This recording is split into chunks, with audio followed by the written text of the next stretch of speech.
أعوذ بالله من الشيطان الرجيم. بسم الله الرحمن الرحيم. وإذا ضربتم في الأرض فليس عليكم جناح أن تقصروا من الصلاة إن خفتم أن يفتنكم الذين كفروا إن الكافرين كانوا لكم عدوا مبينا. وإذا كنت فيهم فأقمت لهم الصلاة فلتقم طائفة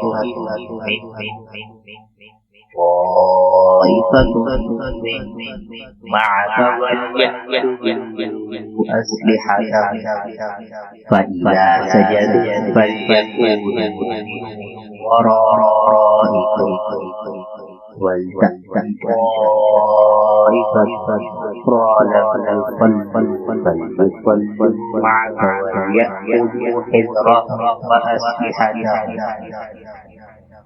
ود الذين كفروا لو تغفلون عن أسلحتكم وأمتعتكم فيميلون عليكم ميلة واحدة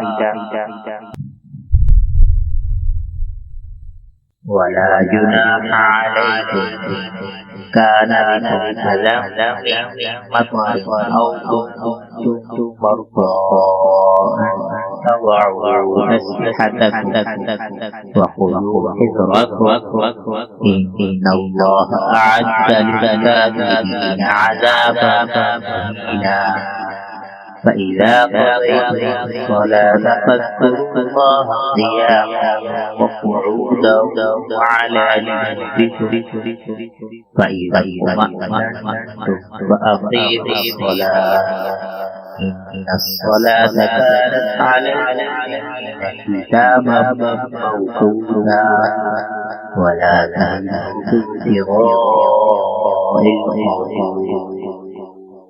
إن تكونوا تألمون فإنهم يألمون كما تألمون وترجون من الله ما لا يرجون وكان الله عليما حكيما.